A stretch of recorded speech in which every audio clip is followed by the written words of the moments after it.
Viewers السلام علیکم۔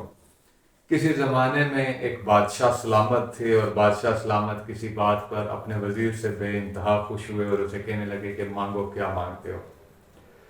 تو وزیر نے کہا کہ بادشاہ سلامت، آپ کی سلطنت مجھے بڑی پسند ہے، اگر آپ اس کا 10واں حصہ مجھے عنایت کر دیں تو آپ کی بڑی مہربانی ہوگی۔ تو بادشاہ نے کہا یار یہ کیا بات کرتے ہو، تم آدھی سلطنت لے لو۔ وزیر نے اسے مذاق سمجھا، بٹ بادشاہ تو بادشاہ ہوتے ہیں۔ بادشاہ نے کاتب سے کہا کہ آدھی سلطنت وزیر کے نام لکھ دو، اور ساتھ ایک اور فرمان جاری کیا جس میں بادشاہ نے وزیر کی موت کے پروانے پر دستخط کر دیے۔ وزیر بڑا حیران ہوا کہ یہ کیا ماجرا ہے۔ تو بادشاہ نے اس سے کہا کہ یار میں تمہیں 1 مہینے کی مہلت دیتا ہوں اور تم سے 3 سوال پوچھتا ہوں، اگر 1 مہینے کے اندر تم ان 3 سوالوں کے جواب لے آئے تو تمہاری سلطنت جسٹیفائڈ ہے، otherwise you will be dead. تو وزیر نے توہن کراہن پوچھا کہ بادشاہ سلامت بتائیے کیا سوال ہیں۔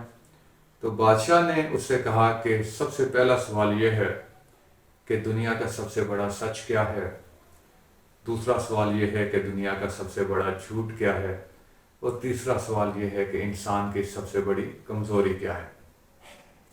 اب وزیر نے پورے ملک کے دانا اور دانشور اکٹھے کیے اور آئے دن مجلسیں سجتیں اور وہ ان سوالوں کے جواب ڈھونڈنے کی کوشش کرتا، بٹ اسے کوئی بھی مطمئن نہیں کر سکا، کوئی مناسب جواب اسے نہیں مل سکا۔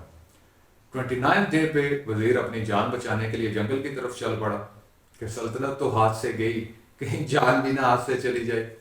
تو اس نے دیکھا کہ ایک فقیر کی جھونپڑی ہے، فقیر اپنی جھونپڑی کے باہر بیٹھا ہے اور وہاں پر وہ پانی میں خشک روٹی ڈبو کے کھا رہا ہے اور ساتھ ایک پیالے میں دودھ پڑا ہے جو کہ اس کا کتا پی رہا ہے۔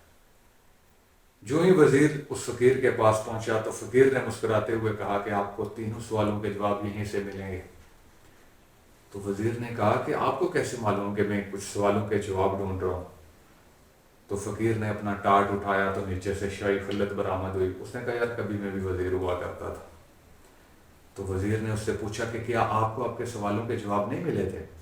تو اس نے کہا نہیں یار مجھے سوالوں کے جواب مل گئے تھے، اور جب مجھے سوالوں کے جواب مل گئے تو آگہی کا دروازہ کھل گیا اور پھر میں نے وزارت چھوڑی اور میں نے فقر کو، فقیری کو ترجیح دی۔ تو اس نے کہا یار میں تو نہیں چھوڑ سکتا یہ شاہی چیزیں، تو مجھے میرے سوالوں کے جواب دو۔ تو اس نے کہا کہ پہلے 2 سوالوں کے جواب میں آپ کو فری آف کاسٹ دوں گا، بٹ تیسرے کے لیے آپ کو قیمت ادا کرنی پڑے گی۔ تو اس نے کہا وائی ناٹ۔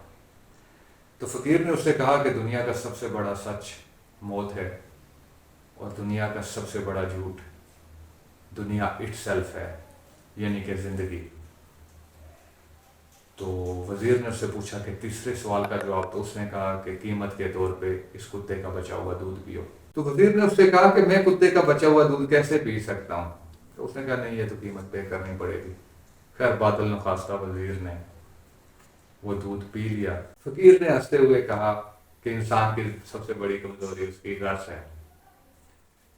اب وزیر نے دوڑ لگا دی محل کی طرف، لیکن اندر ہی اندر وہ پچھتا بھی رہا تھا کہ غرض کے پیچھے کتے کا جھوٹا دودھ پی لیا۔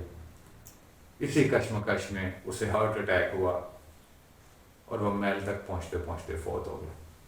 اب فیصلہ ہم پہ ہے کہ کیا ہم دنیا کی سب سے بڑی سچائی کو قبول کرنے کو تیار ہیں اور دنیا کے سب سے بڑے جھوٹ سے کنارہ کشی اختیار کرنے کو ریڈی ہیں، اور کیا ہم کسی غرض کے پیچھے کسی کتے کا جھوٹا پینے سے انکار کر سکتے ہیں؟ فیصلہ آپ کا۔